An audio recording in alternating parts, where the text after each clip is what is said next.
Hi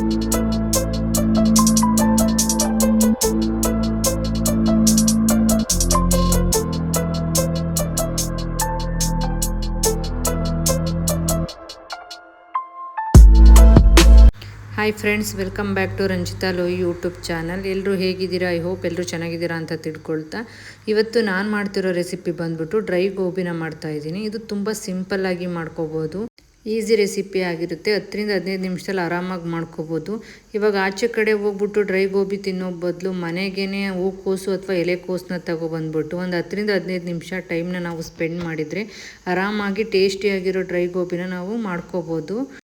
ವಿಡಿಯೋನ ಕೊನೆಯವರೆಗೂ skip ಮಾಡದೆ ನೋಡಿ. ಮೊದಲಿಗೆ ನಾನು ಡ್ರೈ ಗೋಬಿ ಹೇಗೆ ಮಾಡೋದು ಅಂತೇಳಿ ತೋರಿಸ್ತಾ ಇದ್ದೀನಿ.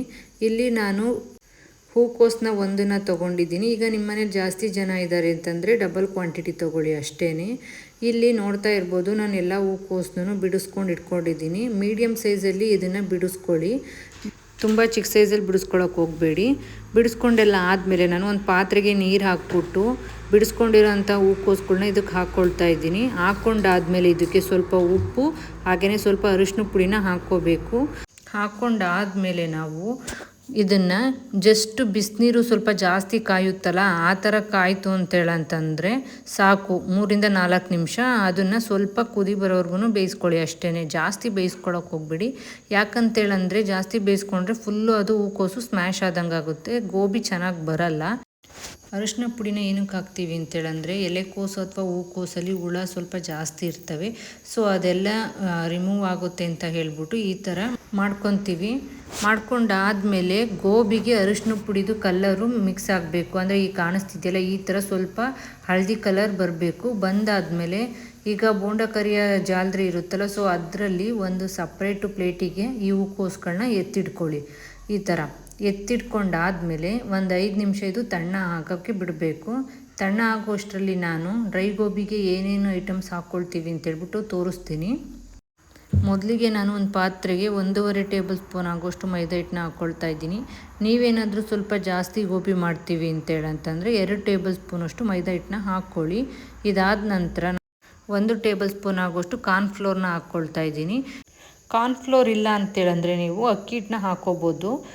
3/4 ಸ್ಪೂನು ಅಚ್ಕಾರದ ಪುಡಿನ ಹಾಕ್ಕೊಳ್ತಿದ್ದೀನಿ. ಹಾಗೆಯೇ ಅರ್ಧ ಸ್ಪೂನು ಧನಿಯಾ ಪೌಡರ್ ಹಾಕ್ಕೊಳ್ತಾ ಇದ್ದೀನಿ.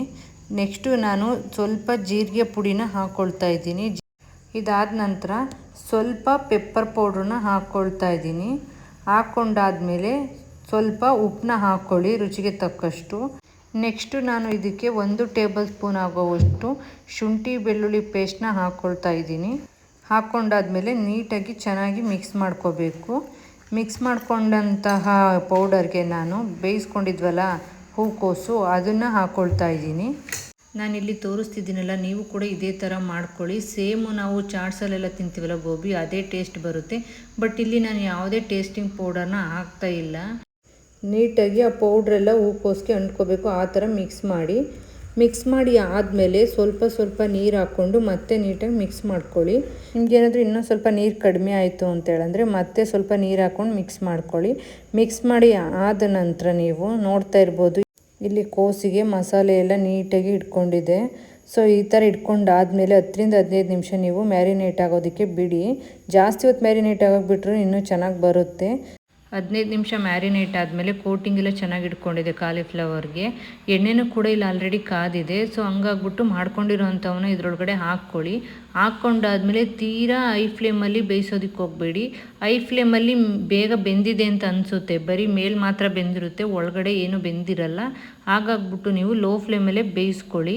ಬೇಯಿಸ್ಕೊಂಡಾದ್ಮೇಲೆ ನೀವು ನೋಡ್ತಾ ಇರ್ಬೋದು ಸ್ವಲ್ಪ ಕಲರ್ ಚೇಂಜ್ ಆಗುತ್ತೆ. ಆಗ ಬೋಂಡ ಕರಿಯ ಜಾಲರಿಲಿ 2 ಕಡೆನೂ ಈ ಥರ ಮಡಚಿ ಹಾಕಿ, ಆಗ ನೀಟಾಗಿ ಬೇಯುತ್ತೆ. ಬೆಂದಾದಮೇಲೆ ನೀವು ಸಪ್ರೇಟ್ ಒಂದು ಪ್ಲೇಟಿಗೆ ಎತ್ತಿಟ್ಕೊಂಡ್ರೆ ರೆಡಿ ಆಯಿತು ಡ್ರೈ ಗೋಬಿ.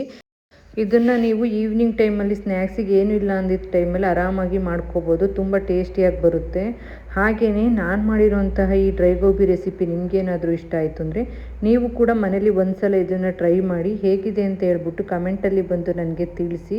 ಕೊನೆಯದಾಗಿ ನಾನು ಮಾಡಿರುವಂತಹ ಡ್ರೈ ಗೋಬಿ ರೆಸಿಪಿ ಇಷ್ಟ ಆಯಿತು ಅಂದರೆ ಲೈಕ್ ಮಾಡಿ, ಶೇರ್ ಮಾಡಿ, ಕಮೆಂಟ್ ಮಾಡಿ. ಹಾಗೆ ರಂಜಿತಾ ಲೋಯಿ ಯೂಟ್ಯೂಬ್ ಚಾನಲ್ನ ಸಬ್ಸ್ಕ್ರೈಬ್ ಮಾಡೋದನ್ನು ಮರಿಬೇಡಿ. Thank you so much. ನಾಳೆ ಮತ್ತೊಂದು ಹೊಸ ರೆಸಿಪಿ ಜೊತೆ ಸಿಗೋಣ. Bye friends.